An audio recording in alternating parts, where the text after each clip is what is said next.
Introducing one of my favorite new additions to the 2025 draft guide, the real fantasy finishes. The goal of this is to fix perception using context and logic to show how players actually were last year. Not punishing guys for leaving a game in the second quarter or getting ejected Puka, or guys like Bucky Irving and Chase Brown here. What were they as starters? The obvious one that sticks out here for running backs is Achane. When we are drafting, we want to mostly be thinking in the mindset of what if everything goes right? In this case, what if Tua plays 16 or 17 games? Well, in that case, Achane's RB1. At receivers, we're looking at those guys in just complete games. Puka is not only wide receiver 2, but wide receiver 2 by a pretty decent gap. Nico Collins up there, the other big risers, DJ Moore in the second half of the year once they fired Shane Waldron. Calvin Ridley just without Will Levis, not with a good quarterback, just without Will Levis. Jacoby Myers without Devontae Adams is another big one. And there's the negatives too. Mike Evans, Devontae Smith. I know I just said to hope for the best situation. That doesn't mean hope for the injuries. So when they actually have the full roster around them, they weren't the greatest. And quickly, tight ends and quarterbacks. That real tight end one was actually George Kittle in points per game. And a full point per game when you're not counting week 18 when he just played the first quarter. Other tight end ones, as in top 12, Jake Ferguson, Hunter Henry, when they had their quarterbacks. And when you're looking at quarterbacks, Jaden Daniels, 23.7 points per game, a point higher than Josh Allen. And if you want to count it, Bo Nix at number 7 here. After that first month of his career, his first 4 career starts, 21.4 points per game. The top 5 fantasy deep notes for running back. You never think someone would be so happy to have Daniel Jones as their quarterback, but Jonathan Taylor, 100%. Top 3 volume without Richardson, top 3 fantasy running back without him, and the 2 biggest factors maybe in all of fantasy, goal line attempts and passing game volume for running backs. Both of them skyrocket. The variance of those 2 things is very different though. Passing game running back volume, it's pretty consistent year to year. It's not really going to change, and Kyren Williams doesn't have it. The high variance is rushing touchdowns, a lot of what you get at the goal line. And Kyren, career best for basically anybody last season. The Jacksonville running backs are being drafted late. They have basically zero floor whatsoever. But with Liam Cohen coming in, he gives them that ceiling because of the receiving work. Design targets. He had 2 top 5 running backs in terms of those screens and design work. Volume overall, routes, top 25, both of them. And points per game, top 25, both of them. Some say that Aaron Jones is kind of slowing down. They bring in Mason, who played the second most 8-man boxes last year with an offensive line that was really hurt and kind of struggling. And he's still the second highest explosive carry rate. If it's PPR league, you got the former receiver Tracy. It's important to know if Russ is in, he checks it down a ton. If Jameis ever comes in as a starting quarterback, he would rather die than check the ball down. And also, if you are a believer in the Giants just in general, last year they got blown out a decent bit. And in those games, his volume basically just got cut in half. But when they aren't getting blown out and they're actually competitive, Tracy's volume was amazing. The top 5 deep fantasy notes for receivers. Last year, Pickens had the second highest expected fantasy points on go routes, and yet he only converted 76% of them. But Dak, even though he's kind of horrible across the middle of the field, great at throwing outside of the numbers. In 2023, he was 7th in catchable target rate on those routes. One of my worries about Rashee Rice and Xavier Worthy is even though they don't play the same position, when Rice went down, a lot of that role went to Xavier Worthy, specifically on the design targets. Rashee Rice was getting a ton of it, 28% of his targets in those first few weeks. He goes down in those last 2 months of the season when Rice was really good, or Xavier Worthy was really good. He led the NFL in those design targets. So now that Rice is back, is that going to disappear or is Worthy going to eat into that? Speaking of design targets, the top 19 receivers last year in total targets, 1 through 18, averaged about 15, 1 a game. Marvin Harrison Jr. was 19th. He had 0. I'm confused on what Seattle is doing right now because JSN, he led the NFL in slot routes, slot yards, slot targets, and they bring in the guy who was 2nd in slot targets in Cooper Kupp. And then the offensive coordinator hire, I love him as an offensive coordinator, but it's a weird fit right now because they didn't throw receivers last year and they ran a ton of 2 wide receiver sets, not having that slot receiver there.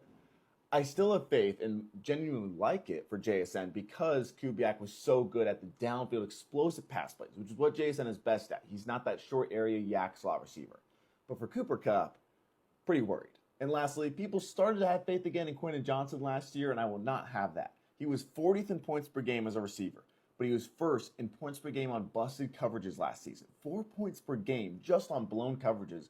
Zay Flowers 2 years ago as a rookie, he led in that, and he went from 4.7 per game to 0.2. Today, we're looking at wide receiver efficiency compared to their volume to try to find those studs and duds. On the left is yards per route run adjusted to the formation, and the bottom is first downs per route run, which sounds weird, but believe it or not, it is the highest correlated efficiency stat to fantasy points year over year.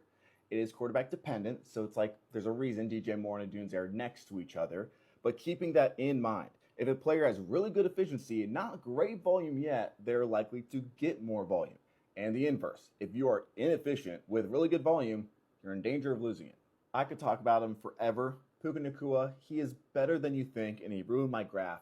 Outside of that, though, the top right, the guys that stick out that could increase their volume.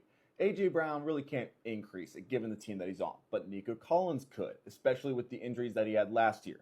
Ladd McConkey, Drake London, Juwan Jennings, that's who it looks really good for. Mike Evans is a tough one because when he was the number one option, he's up here with those guys that are incredible. He still got it. But when Godwin was in there, he was closer to that Tyreek Hill range. Another guy that shifts, looking at the bottom left, Worthy looked horrible. And remember, this is quarterback dependent. He has Patrick Mahomes. There's no excuses.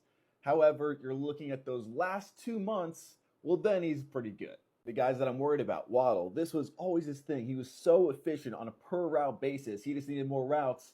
And then last year it came crashing down. Does Jonnu Smith leaving make up for everything? Marv, similar. The situation is all the same. He has the volume of like A.J. Brown. Just the efficiency is horrible in that situation. Is it really going to change that much?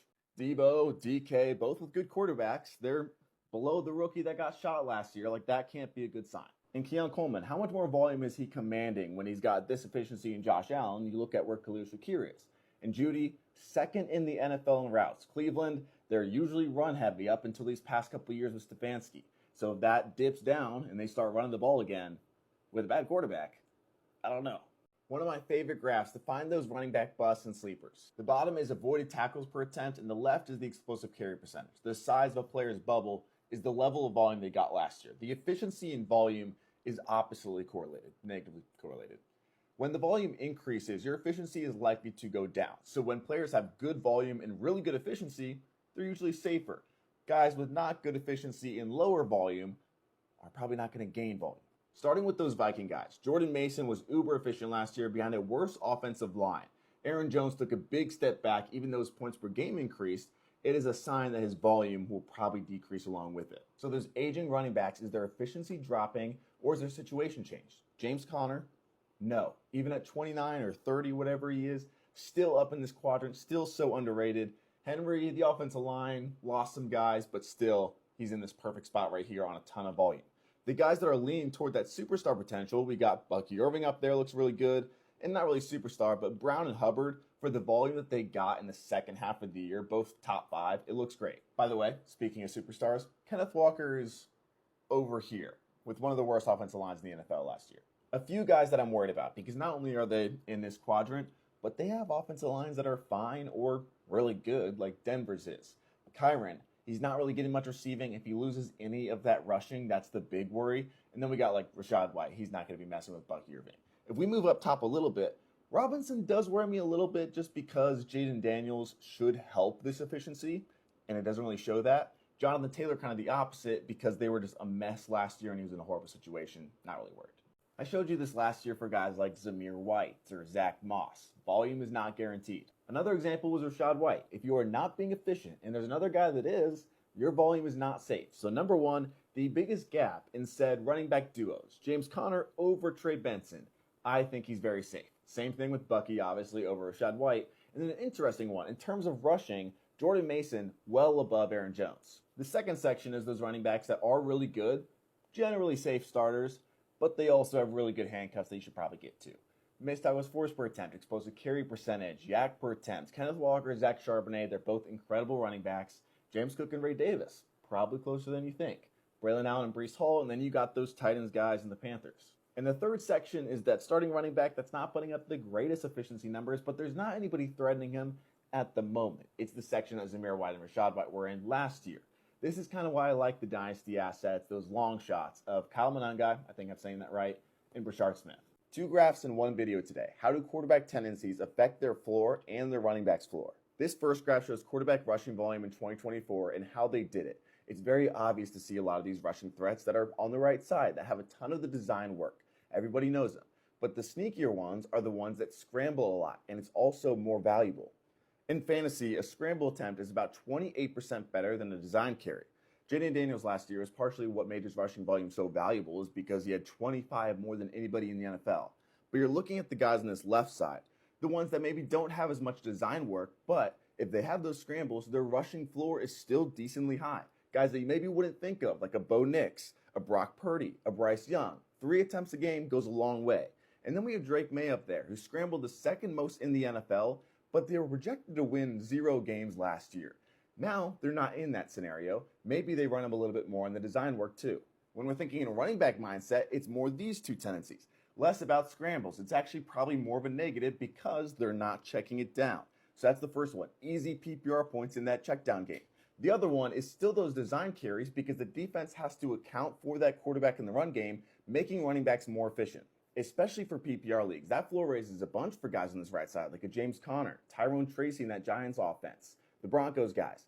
Jaden Daniels is good for this. Josh Allen is good for this. As we move up, Daniel Jones, Lamar Jackson, pretty solid. They don't check down a ton, but it's better than Taylor was getting with Anthony Richardson. And then we got the 2 golden boys in this. Jalen Hurts, he checks it down, and he has a ton of design work. We saw that play out with Saquon's efficiency last year, and it was in a great offense. Fields, perfect for running backs if the offense is good. But if you think they either have a good season on offense or just a good week, that floor is raising. In the last decade, there's been 81 running backs that hit this volume threshold, and 89% of them were top 15 guys. Targets are somewhat predictable, and they are very valuable. So when a running back that gets some rushing work hits a basic line of 4 targets per game, they're a virtual lock for 14 points per game. They are a lock for 10 points per game at least, and they average 18. So a lot of the times when it's outside those top 10 running backs, I'm just asking myself, what are the odds this guy gets a high target number compared to their ADP? Chase Brown last year, Kenneth Walker, if you read any offseason report, this was him. And this year, Chase Brown still kind of, RB11. We get down to those bottom 2s, definitely not as confident, but RJ Harvey and Travis Etienne, if they are getting that passing work, it's going to be a lot of it. But these 2 sections are the ones that have a little more value because, yes, they're not projected 4 targets per game, but it's very possible. Chuba Hubbard, Tony Pollard in that first bracket. But the second one is the most interesting because every single year, there is a young guy that hits that 4 target per game mark and gets that 14 points per game at least, and we have 4 of them right here. And there's always the opposite, the guys that are not getting too many targets, some barely any at all. And these stats are never a death sentence, but you should be asking yourself questions. The question here is these guys are extremely dependent on their offense's efficiency and their goal line work. Given that, if you look at the guy, are you confident in their situation or does it make you unconfident? Last year, this was not only my most viewed video, but thank God, it ended up being the one with the best fantasy success. The running back vision board. On the left is yards before contact per attempt. Basically, are you hitting the seam or are you running into your offensive lineman's back? Compared to the run blocking rank from 2024. You can see how those work together. This bottom left isn't necessarily a bad thing. What's important is where you are compared to that line and how your offensive line has changed year over year. So we looked at this for Saquon last year. He was bottom left. It didn't mean it was a bad thing. It meant he was going from a Giants offense who was horrible, therefore the yards before contact wasn't very good, to now look at him. The guy that I can see that happening to this year is J.K. Dobbins. He was above this line. That's good. Above that 2 yards before contact mark. To a lesser value, he could increase like Saquon, going from the Chargers, who in year 1 with Harbaugh didn't have the greatest offensive line, to Denver. That Denver offense who had Javonte Williams, who's in this dreaded bottom right. He was there last year, and it basically means that you're not really taking full advantage of having a really good offensive line. So you're kind of screwed if it happens to get worse. The one guy in this section that I'm not worried about is David Montgomery, just because such a high percent of his usage is in those short yardage plays. Another comparison, for similar reasons, Derrick Henry was side by side with David Montgomery last year. So why did he shoot up this board when the offensive line only got a little bit better? Lamar Jackson. Because when you have him in the read option game and that defensive end is sitting on the quarterback, those lanes for those explosive carries open up a lot wider. Jets, they can be next. Justin Fields there, the offensive line is getting better. Those explosive carries can open back up for him. There's other guys that have a better offensive line, but what about those other RBs that took a hit? It was Taylor, Gibbs, and Henry. I'm not overly worried about the guys that are above this line because they're less dependent on the offensive line for their explosion, their floor, and their efficiency. It's like Devon Achane last year. He was way above this line, and even though he had one of the worst offensive lines in the NFL, RB1. Also, Chase Brown over there, similar reasons. It can't really get any worse, RB1. A full rookie running back breakdown, Ashton Jeanty, the rest of them, and how they do depending on what round they get drafted. Just based on this alone, Jeanty's deserving of his ADP. The two things that I want to tweak in people's minds is he was ridiculous in college and people water it down because of his schedule, and I get part of that, but sometimes you can flip it, where Boise State's offensive line and quarterback play were not nearly as good as, say, Oregon, and yet he put up 40 fantasy points on it. Second is he didn't really do any receiving his last year. That's because they didn't pass the ball. 2 years ago, in 2023, he led the nation in receiving yards, obviously for running back. He's got a good offensive line, good coaching, and there's not really any running back competition. That other first-round guy is Hampton. He's in LA, and a stat that I love here is in the last decade, there has been 10 running backs drafted inside that top 25, and none of them, as NFL draft picks, have been busts. Situationally, yeah, Bijan, Josh Jacobs, Melvin Gordon didn't work out in year one, but all 10 of them were at minimum RB8 or better by year 2, not in their career, by the second year. So most likely won't be a talent problem. It's just situation dependent. So there's 2 positives, 2 negatives. Positives, goal line work. And J.K. Dobbins last year when he didn't have Gus Edwards, even though he was off of injury, amazing. The 2 negatives, they don't really throw to running backs. They, as in Roman and Harbaugh, and you would think perception-wise, they would have a ton of those top 15 running backs. I'm using that specifically. And in their 5 seasons together, how many do they have? 0. Their best is RB16. A little quicker now. Going from round 1 to round 2, it goes from a 77% chance to being a top 24 guy to about a 40% chance. R.J. Harvey, he is very explosive, opposite of what Javonte Williams was, and it's a Sean Payton offense. Not only a great offensive line, but he's going to get targets, and they're efficient targets. Henderson's that guy that's an incredible fantasy guy, receiving, explosive, just on a not incredible offense you would expect, and in a committee, so it's a little tougher. I think he's a better week 5 trade candidate because he's probably not going to start day 1, and the goal line work is the big positive of that offense with Vrabel, and Ramondre is probably going to get that at least to start. When we move to round 3, it gets a little harder to find, 18%. We got to look at situations heavily. So Breece Hall with Aaron Rodgers last year, everyone hated it. Bijan with Arthur Smith, everyone hated it. Caleb Johnson's getting both. Probably the second best running back receiving situation to Denver would be Jacksonville now with Liam Cohen. And Tuden goes in there, 4th round pick. And he's kind of that mix of Tank Bigsby and Travis Etienne. A really good downhill A-gap runner, but also really good in the receiving game. This offseason, 7 players signed contracts that you should know for fantasy football. I just want to say first, I don't support this, but they gave Aaron Jones the 5th most guaranteed money as a 30-year-old running back. Just this offseason, new contract.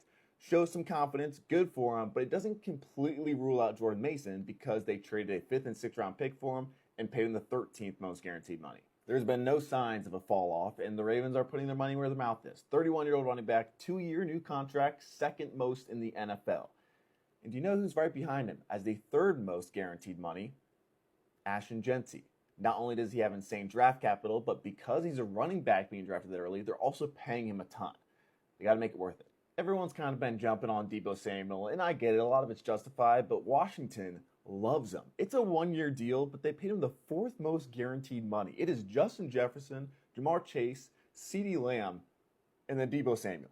The important thing to know for Davante Adams' contract is they aren't getting him for value. It's not like it was a better situation than Cooper Kupp. They could have kept Cooper Kupp, homegrown guy, paid him less money, but they went out and got Davante Adams, paid him more money to replace Cooper Kupp. And lastly, DK Metcalf. Situation aside, in terms of the assets they gave up for him, 2nd round pick, and the swap, then gave him the 4th most total money, 12th most guaranteed, 4-year deal, but they're going all in on him. The pre-draft fantasy fast facts for running back. I've seen some worry about how Pete Carroll always has a committee backfield, which is partially true. However, the most recent example, rookie Kenneth Walker, had 21 touches per game as a starter. Henderson had 667 touches at Ohio State, 0 fumbles. More important, when the guy he's competing with led the NFL in fumbles last year. Carolina was 18th in red zone trips last year, and yet Chuba Hubbard had the most goal line attempts per game. And speaking of goal line attempts, in 2022 with Ben Johnson, DeAndre Swift had 4 goal line attempts. Jamal Williams had 33, 14 more than the next closest player. It's all there, but it's not going to go to Swift. I don't often use EPA stats for fantasy, but when it screams regression this much, it's hard to ignore. The receiving running backs in Buffalo, the average of those stats is going to be 0. They had 0.64 EPA per target. The next closest wasn't even half of that. A kind of good, kind of bad stat for Tony Pollard. The only other running back outside of Derrick Henry to have 300 touches in back-to-back seasons.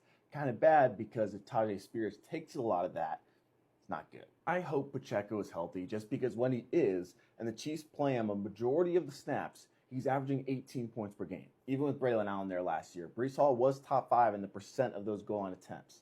The problem with Fields, even though he does have benefits, is he took 44% of them last year as a starter. And lastly, just a reminder, CMC isn't safe, but last year Gibbs outscored the second best player by 7 points to be the overall #1 fantasy guy. CMC outscored everyone by over 100. The pre-draft fantasy fastbacks for receivers. Since 2010, the top 5 rookies in yards per route run, it's Puka, OBJ, Justin Jefferson, and now Ladd and Brian Thomas Jr. The first 3 guys all scoring about 20 points per game in year 2. Speaking of Puka, a safe with a ceiling stat. He only had 9% of his points come from touchdowns last year, and he was incredible still. So imagine if he starts scoring touchdowns. But can Adams coexist? I've heard your questions. First off, the Rams throw to receivers more than anybody. Second, they are also the most accurate throwing to receivers compared to anybody, and we know how Stafford acts with his star guys. Even Kupp last year in a down year was top 12 in those first read targets. In 2023, Tyreek Hill the second most designed targets. 2024, Jonnu Smith happened. 2025, with Smith gone, does he go back to 29 designed targets? It's a small sample size, but if you're looking at Drake London's stats in the 3 games with Michael Penix, he's probably better than your favorite receiver. Jamar Chase is incredible, but the reason he was wide receiver 1 overall last year was because the volume he had with the quarterback accuracy he had was insane. And when we're looking at those deep balls, he was actually less lucky than T. Higgins in terms of that accuracy. Another safe with the ceiling stats. Sometimes I give you those expected touchdown stats where I'm like, hey, they're going to be scoring more touchdowns soon because of the work they've had. Courtland Sutton had the rare feat where he was top 10 in receiving touchdowns last year, and he was below his expected. And on a per route basis, Jerry Jeudy wasn't very good last year. A lot of it's the quarterback play, but it hasn't really changed. And if we look at the Browns last year, he was good because they were first in pass play percentage. But they've also been bottom 10 in 3 of their other 4 seasons with Stefanski. Your pre-draft fantasy fastbacks for tight end. Despite his volume not changing yet, Kelce has decreased in production by 17% in back-to-back seasons. He was dead last in points per game over expected last year. For 3 straight years, Njoku's killed his ADP, and he had 9.9 targets per game in his complete games last year, where he was actually healthy. Why does that matter? Because that would have been the best ever. If you took away all the tight ends' touchdowns, Mark Andrews would have been tight end 28. And using that, Ferguson would have been tight end 6 with Prescott last year. And I know it's like, what if he scores 0 touchdowns again? Well, in 2023, he had the most red zone targets of any tight end, and he scored 8 touchdowns. A rookie tight end has finished as a tight end 1 in 4 of the last 8 seasons, and obviously each of the last 2 seasons, we've had a rookie be tight end 1 in overall points. The biggest guarantee in fantasy is Kittle leading tight ends in efficiency. The problem is when McCaffrey has been playing, his targets go down, production goes down, especially last year. Kincaid had a weird year. In terms of a per route basis, #1 in tight end volume. And then we look at the accuracy from Josh Allen. It was incredible in 2023, and then somehow dead last in 2024, just insanely unlucky. He's a snap share away. Looking at recent history, what can we learn to find the best sophomore receivers to draft? The first of 2 categories, target share. Not only is it showing their volume, but also their ability to get open and their route running. The guys that have really good ones since 2020 in year 1, they're all really good, but also they basically all increase in year 2. The 2 that didn't was the guy that had the highest ever, Drake London, because he had Desmond Ridder and Arthur Smith year 2, and then Jalen Waddle because they brought in Tyreek Hill over the offseason. It makes me feel very safe about these top 3 guys because they got that floor, but they still have that year 2 growth coming. The ones that you should be worried about are the ones that have lower target shares. The ones that did do really good over these past 5 years on a lower target share are like Chase Claypool, Darius Slayton, Tank Dell, Jayden Reed. Mars was okay. Odunze, not horrible, especially considering the receivers around him. I don't have much faith in McMillan or Coleman. And Worthy, it's scary, especially considering Rashee Rice is coming back, but also the fact that a lot of those targets were just design targets. In that second category, why I'm a little fearful of Keon Coleman, why I'm not really going to believe in the coach speak of Jermaine Burton, is because since 2015, the sophomore receivers that are really good are not hard to find. The 18 best all averaged over 10 points per game as a rookie. Basically, if you aren't great as a rookie, you're probably not going to be a huge value steal in year 2. Sophomore slump or sophomore stars? I'll bet on the latter. A few things about sophomore quarterbacks. Yes, some slump, but as you'd expect, they get better after their rookie year. Shocker. They are often drafted later because they're not as proven, or some of them only start for half the year. But when you get talented guys in good situations being drafted later, they can be values. We don't often see big quarterback classes that kind of work, and often they aren't in good situations. But I compare it to 2020, where it was very similar. Joe Burrow was good. Tua was kind of what he always has been. Justin Herbert was incredible, and Jalen Hurts was great. And if we just look at the numbers, when they were starting quarterbacks, or Caleb Williams after Shane Waldron, Bo Nix after the first month, their points per game, basically all of them had better scoring than their current ADP, even though they're projected to be better. So then we get to my sophomore value Venn diagram. All these quarterbacks are scrambling, except for Penix, JJ maybe a little bit, but it's the number one guy in terms of scrambles. And then Bo Nix, Caleb Williams, and Drake May are second and tied for third. They run the ball more than you would even think. Jaden Daniels 22 times more than anybody in the NFL. And then the other side is being in a good situation. You have Penix with a great offensive coordinator for his skill set with Drake London, Darnell Mooney, Kyle Pitts, Bijan Robinson, and then J.J. McCarthy. It's pretty obvious there too. This is a good one. Offensive line rankings for running backs in fantasy. That first column, that 2024 ranking based on run block win rate combined with PFF grade, which I don't love for everything, but using it for offensive linemen in the running game, it does the trick. That next column, whether your team got better or worse just based on those offseason acquisitions. Then Kion Reddit's ranking on Reddit. Highly recommend. I thought this was the most accurate one projecting 2025. They did it out of 5 stars. Great work. Quarterback design runs is that last column. Why does it matter? Because when you have a Jaden Daniels or Lamar Jackson, oftentimes in that read option game, they're working as a 6 offensive lineman because they're virtually taking away that edge defender. Probably the most underrated group was Carolina because their team wasn't very good. But in terms of run blocking, they were great, and it looks the same for 2025. Detroit probably took the biggest singular loss in losing Ragnow to just retiring, and if you look at the games in which he didn't play last year, there was a big fall off. 2 teams in the middle here that should improve a lot this season. We got Chicago, who wasn't the greatest in terms of pass blocking last year, but in terms of run blocking, they were solid, especially those tackles, which is key because they went out and replaced that entire interior offensive line for this new running scheme. Then we got San Francisco. They're usually up top. They weren't last year, mainly because of injuries. So if everyone's healthy, they should be a lot better. As we get closer to the bottom, there's some teams where this matters more to them than others, like a very run-heavy Jets team or the Chargers. Both of them have big-time improvements coming.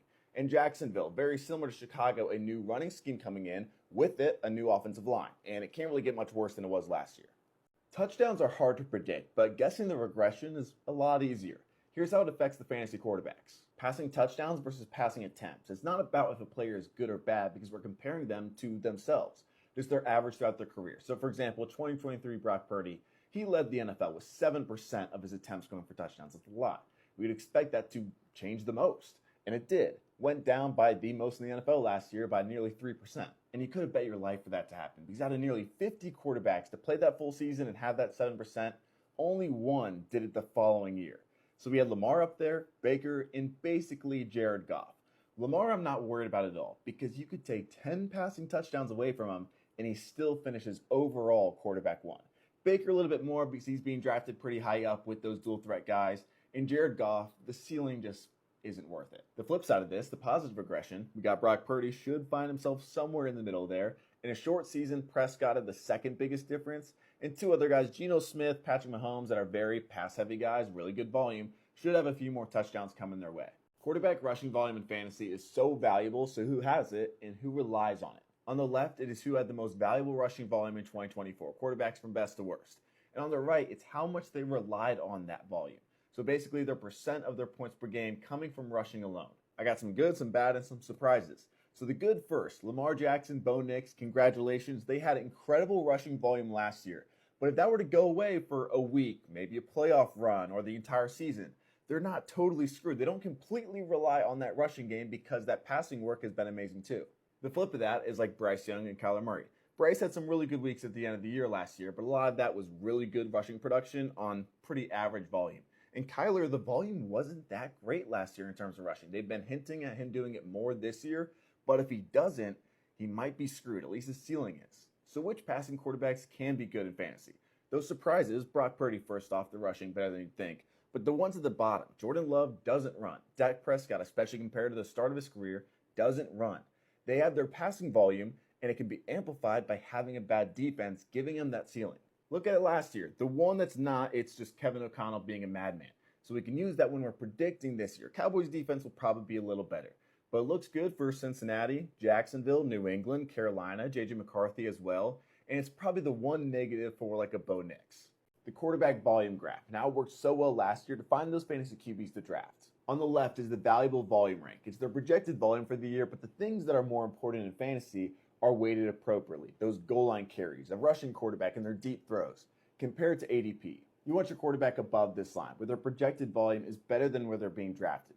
Jaden Daniels last year had the number 1 volume. He's projected for number 1 this year. But last season, he was going like quarterback 12 or 13, right, where Justin Fields is. And he actually had better volume than Daniels, just didn't qualify because he only played 6 games. But he had the number 1 volume, number 1 rushing volume. And because of this, he's shown that he has top 5 upside. The bottom right side of the graph is the very risky quarterbacks. This is CJ Stroud and Jordan Love last year. If you notice, they have slid left. It didn't really work out. But we got guys like Kyler Murray down here, who the perception, I would say, is kind of flipped with Justin Herbert on the opposite side of this line. But we look in the past, Kyler Murray was amazing because he had amazing volume. That hasn't really been the case with Drew Petzing these past couple of years. Baker Mayfield, a little bit of a surprise. I think his volume could be better than this. Jared Goff makes a little more sense because he did have the lowest volume of any quarterback last year, so it makes him a lot riskier when you're drafting him inside that top 12. But the number one focus of this graph as we get to this left side is we do not know how good some of these quarterbacks are when we haven't seen them much. It was a guarantee that Sam Darnold sucked. It was a guarantee that Geno Smith sucked. Baker Mayfield, Bo Nix. But volume is a lot more predictable. So Anthony Richardson, I don't think he's good. However, that volume is so incredible, he doesn't even have to play good. He just has to be on the field, and he's a 17-point per game scorer. Trevor Lawrence, the number 6 volume, incredible situation now. Has been a fantasy quarterback 1 before. J.J. McCarthy, incredible situation. Bryce Young, the defense not being that great, another help. Quarterback 9 when he came back as a starter last year. These guys are all going late, and they all have very good volume. Drake May is the one guy. The volume is very hard to predict for a variety of factors. Had the second lowest last year, but could easily be top 10 this season. But besides him, you don't really want to be drafting a lot of these guys in the bottom left, say an Aaron Rodgers last year, over a Baker Mayfield or a Bo Nix, who you might not think is amazing, but obviously has way better volume. Predicting which top 10 quarterbacks gets pretty easy when we just look at one thing, their rushing consistency. This is because year to year, the most consistent quarterback stat is their rushing attempts and their rushing yards. Very predictable. And when we look at the top 10 quarterbacks in recent history, the ones that had 4+ rushing points per game, 89% of them repeated. The only 2 guys that didn't was Tannehill and Daniel Jones, and that was somewhat predictable too. If you're not on that top level, the only guys that are repeating are the ones that are incredible. So in the level 1, you have Mahomes 3 times, and then Justin Herbert once. In that bottom level, it was Brock Purdy, who tripled his rushing volume and rushing production last year, Joe Burrow in 2021, and then some of the greatest ever, Rodgers and Brady, and after they repeated, they busted the following year. So this is how it looked this time last year. Those 3 starters in level 2 paid off. The level 1 guys both missed, and then 1 out of the 4 of the level 0, which was Brock Purdy, as I said, tripled his volume. So he goes up to level 2 with Jaden Daniels, and I'll say Bo Nix too. He had 3.9 points per game from rushing. You got Baker, Darnold, Goff, and Burrow down there. Burrow is the one that I'm probably most confident in just because nothing has really changed. And the other 5 notable guys, these 2 are being drafted in the top 10. Here's their rushing points per game. And the 3 being drafted later that have this rushing. Justin Fields, who's always been a quarterback 1 whenever he starts. Drake May at 4.2 points per game last year. And then Anthony Richardson at nearly 8. How a running back's volume compares to their ADP and how excited or scared that makes me. That volume rank is calculated by how valuable certain things are in fantasy. A target is nearly 3 times as valuable as a carry. A goal on attempt, nearly 5 times as valuable as a carry from the 50-yard line. So those guys up top that have a lot better volume than their ADP. Javonte Williams, I don't trust in this projected volume sticking around at all. Pollard, a little bit more, but I like Tajay Spears. Those first 2 guys that really stick out to me, Chuba Hubbard and Kenneth Walker. Hubbard has the most underrated situation in the NFL, I would say. That offensive line is amazing. The coaching is amazing for a fantasy running back. And Kenneth Walker probably has the best combo of goal line attempts and targets when he is healthy. This section in the middle here has a lot of those top guys being drafted really high, meaning that smaller difference versus the ADP is actually pretty big. Good for guys like CMC and Chase Brown. Not as good for guys like Jacobs. Does he lose volume to Marshawn Lloyd this year? Kyron Williams, similar situation. Bucky Irving, I'm not too worried about, just my personal opinion. I think his volume increases with time. And the 3 at the bottom that worry me. Montgomery led the NFL in efficiency last year in terms of fantasy points per snap. They had the number 1 scoring offense, and the volume wasn't the greatest. And now everything in Detroit has changed, and the volume is most likely going to get worse. James Cook is in a lighter but similar situation. And then we got Joe Mixon there. Two more running backs come in. The offensive line is still horrible. He's coming off injury. He doesn't really get the receiving anymore. It's a scary spot, even at a lower ADP now. Oftentimes, volume is easier to predict than just predicting fantasy success. So which of these players have a lot better volume than where they're being drafted? Starting up top with Myers, his ADP is over 10 spots lower than his projected volume. The coaching, I would say, is better. The quarterback play is objectively better. Pittman, I actually think this might be downs here. And then Calvin Ridley, Callahan, their play caller. I think he's going to run this like the 2020 Bengals. With Joe Burrow, yes, is Cam Ward going to be as good as rookie Joe Burrow? Probably not, but we see T. Higgins, his volume that year was amazing, and Calvin Ridley can get that. I trust Mike Clay's raw projections more than anything. But the Marvin Anderson Jr. projected volume is a surprise. The end zone target weight definitely helps here. But if he can just equal his volume with his efficiency, that's how he can hit. And the other guy, Drake London, with a high-level ADP, the volume significantly better than that. And I already love his situation. So if he's getting the volume on top of the perfect situation, that's that ceiling play. If McLaurin isn't there, then it's a little different. But right now, Debo's projected volume is so low. And he used to be the guy with the #1 efficiency. His yards after catch was incredible. Last year, everything was average at best. So with this low of volume, it's hard to pay off his ADP anymore. And you got guys down there like Devontae Smith and Zay Flowers. Should we be worried? Well, their efficiency is next to perfect, and their passing volume most likely won't change. So Devontae Smith last year was the wide receiver 16 in points per game. That's okay. But Zay Flowers was wide receiver 3. So being drafted right now where he is with a ceiling that I think is pretty low is a lot tougher for me. Fantasy draft strategy tip number 1. The late round rookie receivers. 2 reasons you should be drafting them. Number 1, just being once we get to that round 10 and on, we should just be shooting for upside with every single pick. You're not winning fantasy championships by getting the RB32 who was drafted as RB35. Congrats. The guys that are winning just over the past few years.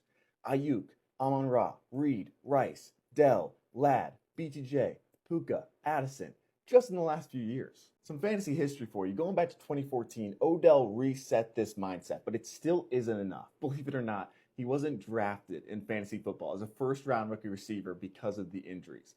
But now we look at these guys. These are all the top 15 receivers. Look at those average draft positions for these guys that are winning you leagues. And the number 2 reason, the most important reason I would say, is they're the easiest guys to guess that are going to be better in the second half of the year. Do you know who led all fantasy flex players in the fantasy playoffs last year? Draft strategy tip number 2. Quit finishing runs and know where your tiers are. What I mean, in my humble opinion, is there's not a bigger gap in positional rankings than there is between tight end 3 and tight end 4. We look at last year, for example. We had 4 guys that were really good difference makers at the tight end position, worth drafting early. And then we had Kelsey, who kind of got lucky, John, who's not in the same situation, and then everyone else was 1 point per game apart. It's similar for me with quarterbacks. Those top 4 rushing quarterbacks, I talked about the consistency of it the other day. They're basically all locks to be 20 point per game scorers and a difference maker. And there'll be those other guys that sneak in there with that passing volume. You'll have your Burrows, maybe some other guys.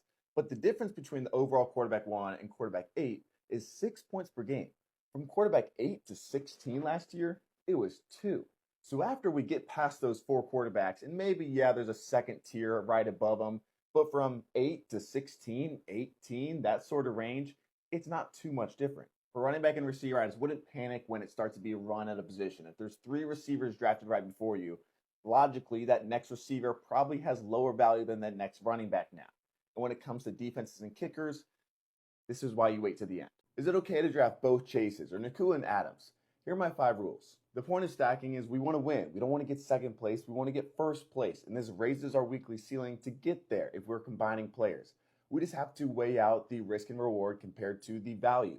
If we are drafting guys like Puka and Adams, they're both pretty early receivers. And they're relying on that same thing, which on their good weeks can be great. But with Stafford dealing with the injury, the risk is extremely high for how much you are putting in that Rams offense. I love drafting one of them. I'm not touching both. The next 2 factors to look at with the 2 expensive examples that are common are the Falcons and the Bengals. So we got Drake London and Bijan going early together.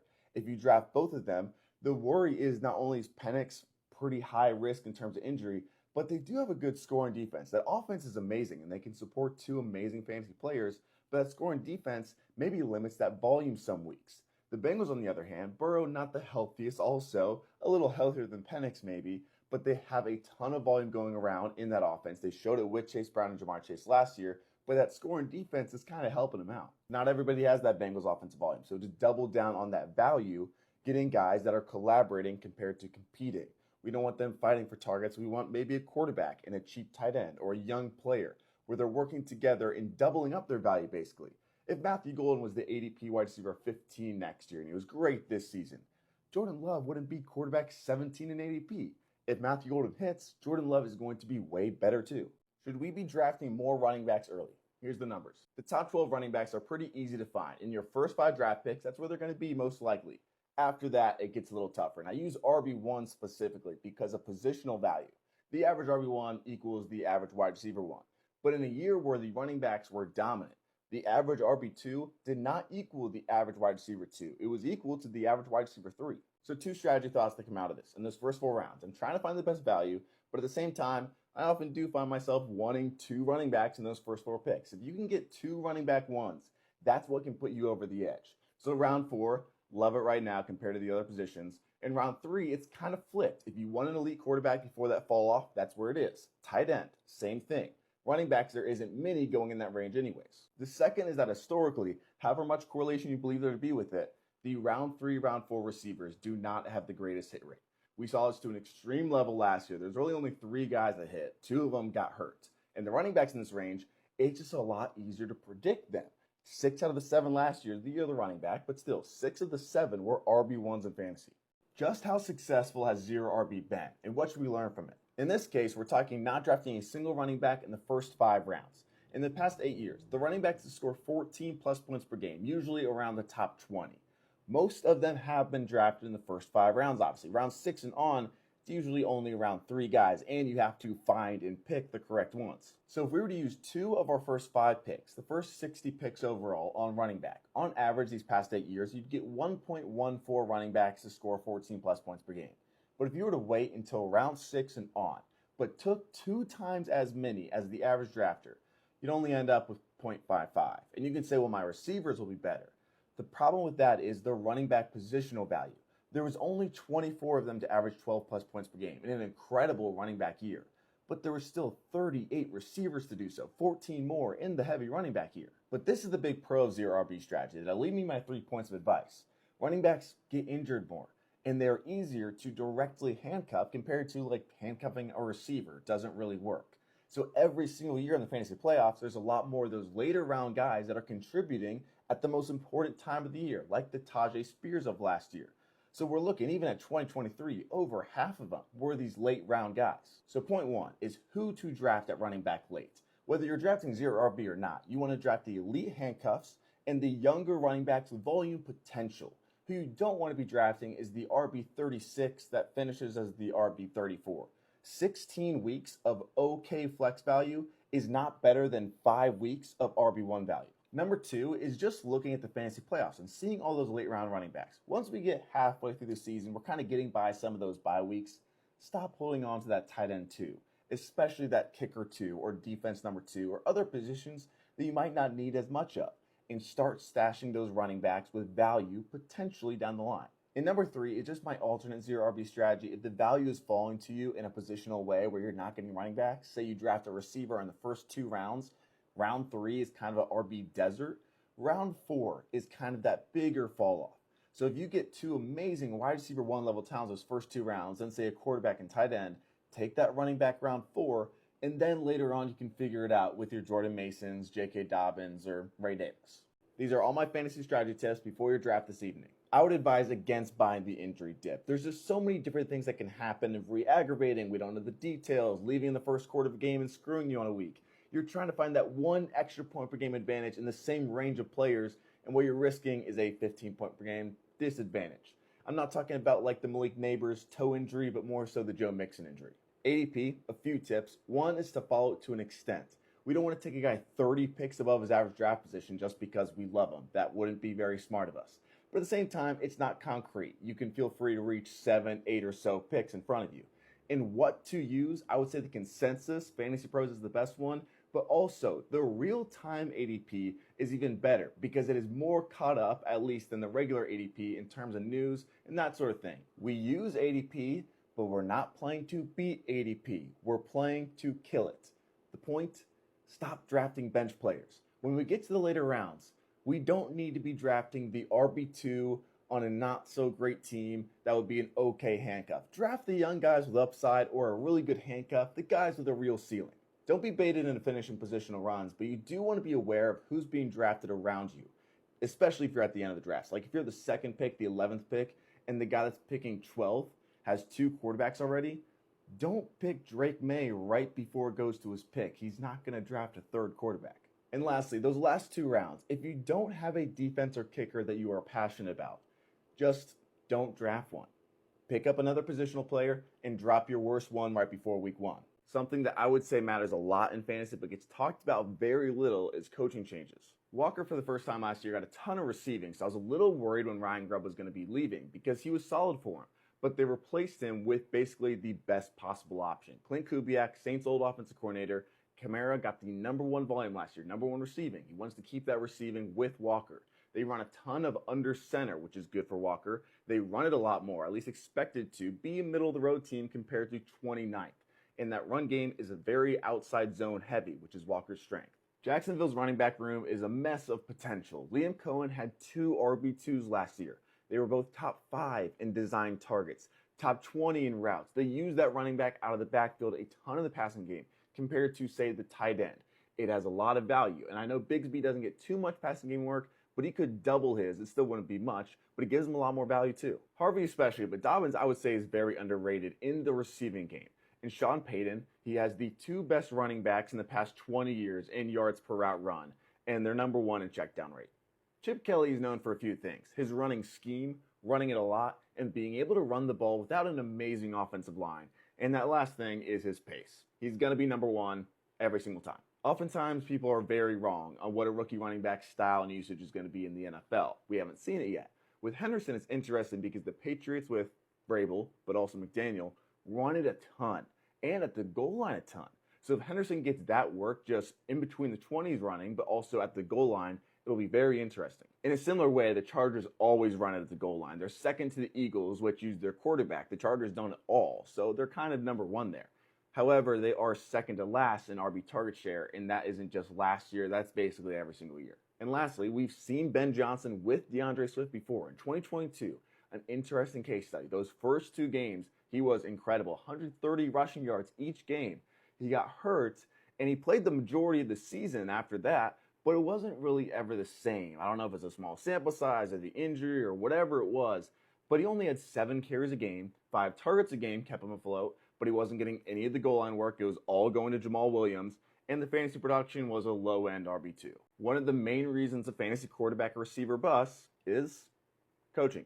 I'm excited for Brian Thomas Jr. with Liam Cohen in this offense. He showed that he can be that screen guy in the NFL, on top of being that red zone threat and that deep threat, which is what Cohen does basically everything with. Their red zone passing rate, their end zone targets, way higher in Tampa Bay than in Jacksonville. And in terms of just passing yards and passing touchdowns, both top 3. That screen rate for Godwin, #1 in the NFL. It can set up really nice here.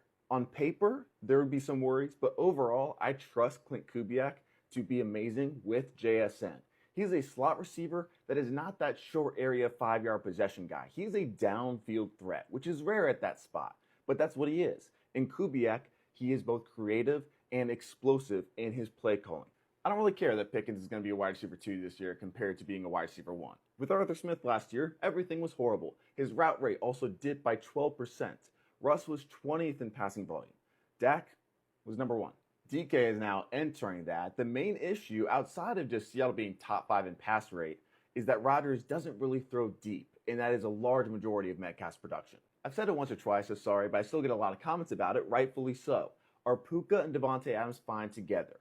I think so, because the Rams and Stafford McVay are #1 in receiver target share each of the last 2 years. They get a ton of those first 3 targets too. Adams is more of a Kupp replacement, because even though Kupp wasn't very good last year, his volume was really good. I love Drake May. This does scare me, just being honest. Hopefully it's because Vrabel hasn't had the greatest quarterbacks in the past, but never in his history have they thrown the ball. His best season was 25th in passing attempts. The good thing is May actually had the 2nd lowest volume last year, And on a per-game basis as a starter, he was quarterback 13. We don't know if McCarthy's going to be good or not, but we do know they are going to throw the ball in this Kevin O'Connell offense. Darnold's career points per game was 11. He had 18 in Minnesota. Him and Cousins, these last few years, quarterback one every single year, 5th in touchdowns per game.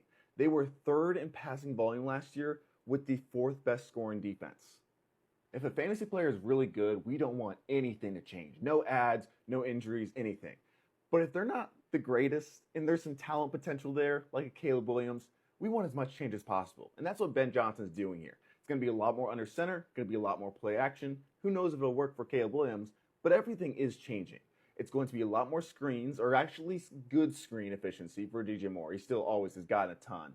And then the one worry I have here is JMO's yards per route last year when it wasn't play action was not good at all, and they were number 1 in the NFL. So if they go from even number 1 to number 2, that's a little bit of a red flag. The good thing about fantasy defenses is I can just show you everything I have in about 60 seconds. But first, I do have to say, you should probably wait until the end of your drafts, because not only do they not score many points, they're highly unpredictable, but they had literally 0 correlation between last year and the year before that. The R-squared was 0. But we can still look at stats to predict some stuff, like pressure ranking. It is the reason for most sacks, obviously, but the majority of turnovers. The next is adjusted points per game rank from last year. So basically, where did they rank in terms of a fantasy defense if you took away their fantasy defensive touchdowns, which kind of screws everything up when you have Denver, who would still be number 1, but there's some bad defenses in there that had like 5 or 6, and it's mainly luck. The next one is, do they have a projected bottom 10 scoring offense? We don't want that, because if the opposing offense is just running the ball in the second half and controlling the game, we don't really have many opportunities for points. That last one is subjective, but I tried my best. Did they get better and worse this offseason based on the draft and offseason acquisitions? If you must draft a defense early, there's a couple each year that do make a really big difference. At least make it be Denver. They were number 1 last year, and they got better this offseason. It is a ridiculous team. Houston, I kind of like these last couple of years because of those edge defenders. Minnesota, a confusing one. They were 2nd last year, and they got better. I don't know why they're going this late. And then San Francisco, even more confusing for the opposite reason.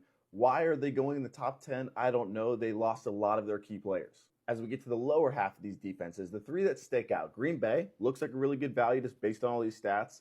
Seattle is projected to have the 23rd scoring offense, so it's not anything bad. A defensive-minded head coach. They were solid last year. And the Chargers, number 6 last season.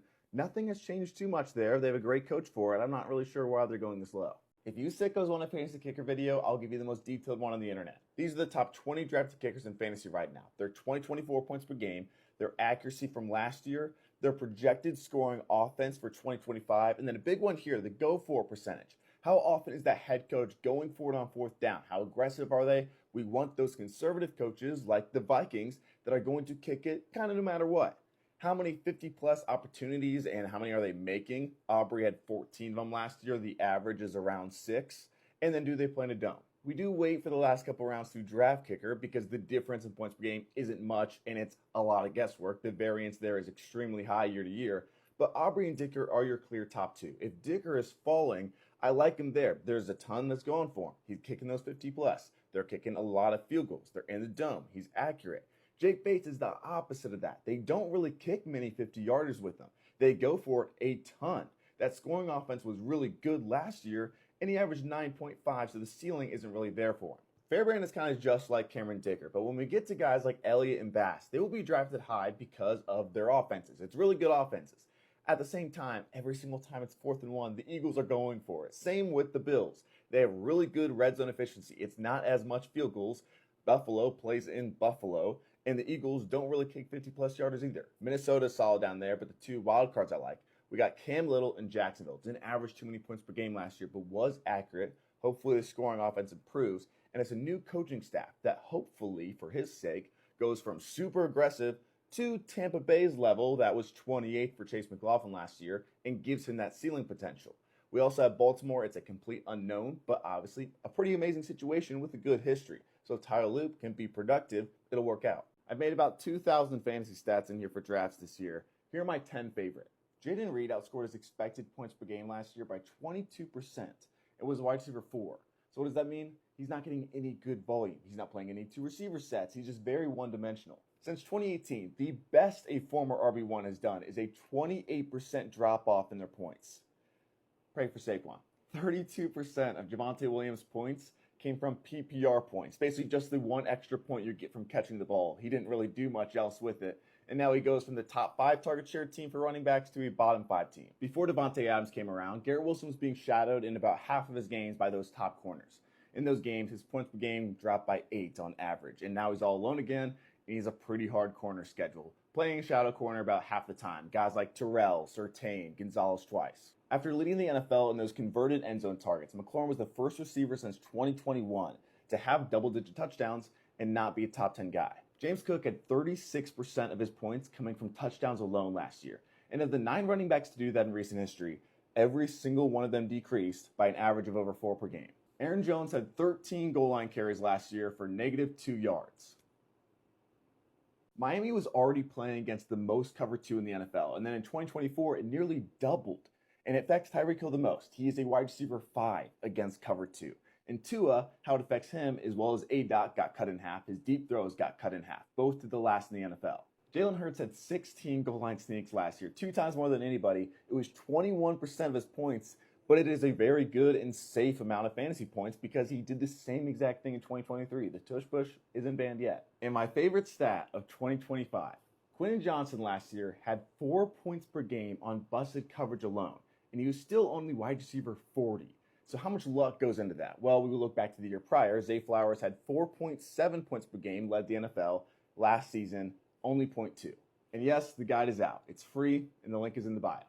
When it comes to what matters in fantasy, this is a lot more important than this. I got to start with this one. What is coaching telling us? So here it is, Schottenheimer talking about George Pickens' role. The key is basically him saying that it's going to be interchangeable with CeeDee Lamb. So he's going from a Steelers offense where they kind of put him in the box, super one-dimensional outside X receiver, to his Cowboys offense where they want to use him as an all-around receiver. Move him all over the place, put him in the slot, put him in motion, do everything with him like they do with CeeDee Lamb.